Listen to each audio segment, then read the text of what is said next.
Hamas ने Israel पर की रॉकेटों की बारिश। एक मामूली सा संगठन पूरे देश पर पड़ा भारी। हथियार नहीं मिले तो पाइप से ही बना डाले विनाशकारी रॉकेट। दोस्तों, जैसा कि आप लोग जानते ही होंगे, इजराइल और हमास के बीच पिछले 12 दिनों से जंग चल रही है और इस युद्ध में हमास ने अपनी ताकत का जो नमूना दिखाया है उससे पूरी दुनिया हैरान है। जिस तरह से हथियार और टेक्नोलॉजी का इस्तेमाल हमास इस लड़ाई में कर रहा है, लोगों की सोच से परे है। ऐसे में सवाल उठना लाजमी है कि हमास आज इतना ताकतवर कैसे हो गया? कौन सा देश इसे आधुनिक हथियारों की सप्लाई कर रहा है और किस तरह हमास के लड़ाके खुद की रॉकेट बना रहे हैं और साथ ही इनके सर पर किसका हाथ है? यह सब कुछ आज हम आपको इस वीडियो में बताने वाले हैं, इसलिए इसे अंत तक जरूर देखिएगा। क्रेजी अभिषेक 07 के एक नए एपिसोड में एक बार फिर से स्वागत है।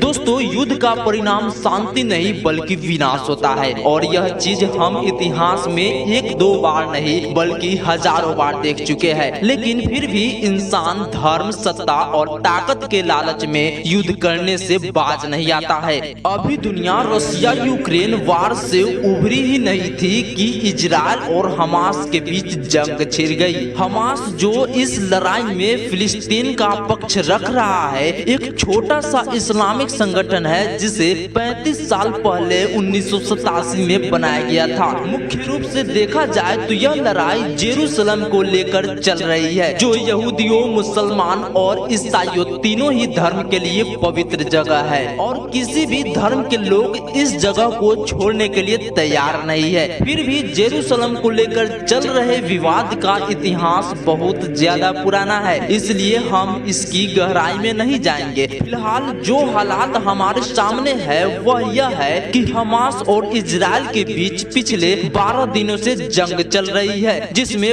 5000 से ज्यादा लोग अपनी जान गंवा चुके हैं। साथ ही इस लड़ाई में दोनों ही पक्षों को अरबों खरबों डॉलर की संपत्ति का भी नुकसान हो चुका है। मरने वाले लोगों में सिर्फ सिपाही या हमास के लड़ाके ही नहीं बल्कि हजारों मासूम और बेकसूर लोग भी है जो किसी हाल में जंग नहीं चाहते हैं। न जाने कितने ऐसे परिवार हैं जो पूरी तरह खत्म हो चुके हैं। यहाँ तक कि छोटे छोटे मासूम बच्चों पर भी इस जंग का कहर नर्क की आग बरसा रहा है। जैसा कि हमने कहा कि युद्ध सिर्फ विनाश लेकर आता है और इस लड़ाई में जो विनाश हमास ने मचाया उसे इजराइल समेत पूरी दुनिया हैरान है। इजराइल को हमेशा ही दुनिया की ताकतवर देशों में शामिल किया जाता है, लेकिन हम आज हमास के इस छोटे से संगठन ने इस पूरे देश को बैकफुट पर धकेल दिया है। जिस समय यह लड़ाई शुरू हुई थी तब सभी लोगों को लगा था कि इजराइल की सेना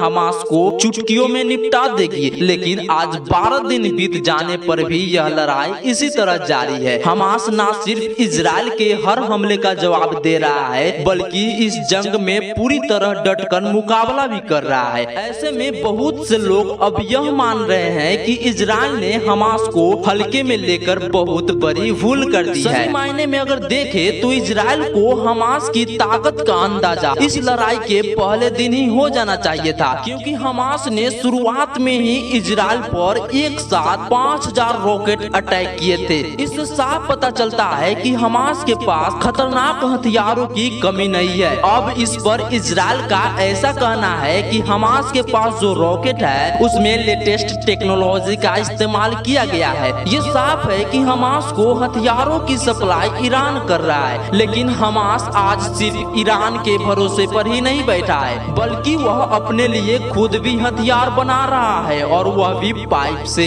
यह बात चौंकाने वाली जरूर है लेकिन पूरी तरह सच है। दरअसल यूनाइटेड नेशन ने कुछ समय पहले गाजा में पानी सप्लाई करने के लिए वहाँ एक बड़ी पाइपलाइन बिछाने का काम शुरू किया था। वह पाइपलाइन 48 किलोमीटर लंबी थी, जिसका पूरा काम होने से पहले ही हमास ने इस पर कब्जा कर लिया। हमास के लड़ाके इन पाइपों को उखाड़ कर और इससे हजारों रॉकेट बना रहे हैं। इससे यह बात पूरी तरह से साफ हो जाती है कि हमास के पास टेक्नोलॉजी की कोई कमी नहीं है और अगर उसे कहीं से हथियार ना भी मिले तो खुद के लिए हथियार बनाने में पूरी तरह से सक्षम है।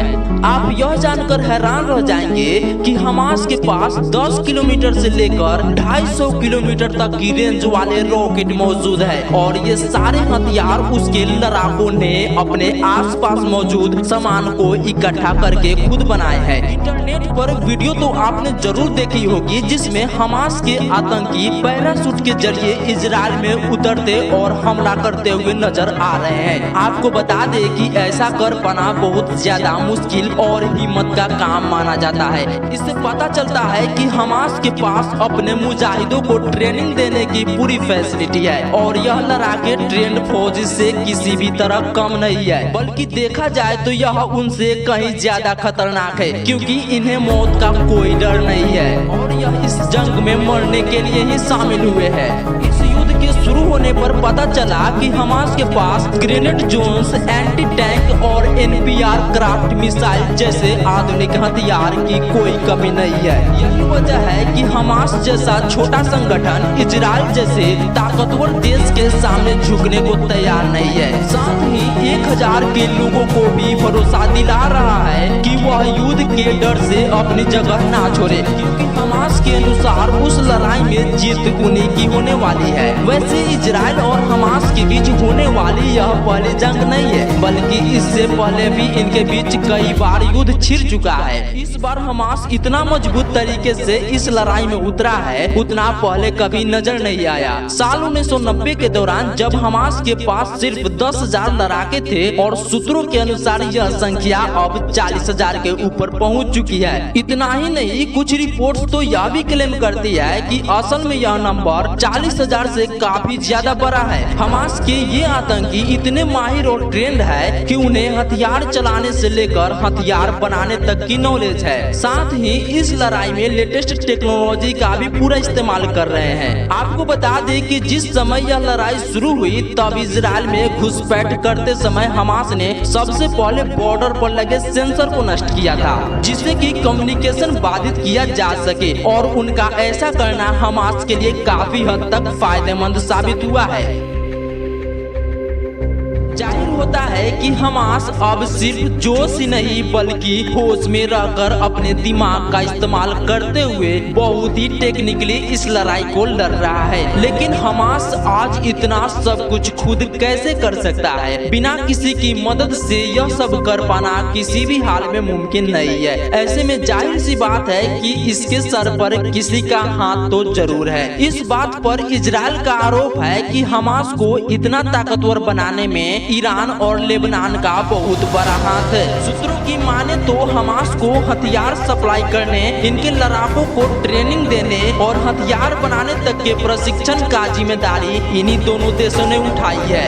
अभी तक की बात करें तो इस युद्ध में हजारों लोगों की जान जा चुकी है और दोनों तरफ से फिलहाल यह लड़ाई थमती हुई नहीं दिखाई दे रही है। दुनिया के कई देश इस युद्ध को खत्म करने की कोशिश में लगे हुए हैं क्योंकि जब दो देश आपस में लड़ते हैं तो नुकसान पूरी दुनिया को उठाना पड़ता है। तो अब आगे लड़ाई कहां जाकर रुकती है ये देखने वाली बात होगी। वैसे आप लोग इस युद्ध के बारे में क्या सोचते हैं? अपने विचार कमेंट के माध्यम से जरूर शेयर करें और इस वीडियो को लाइक करके अपने मित्रों तक शेयर जरूर करें ताकि उन्हें भी जानकारी मिल सके। साथ ही इस चैनल को सब्सक्राइब करके बेल नोटिफिकेशन को ऑल पर जरूर रखें ताकि और भी जानकारी से जुड़ी वीडियो आपको मिल सके।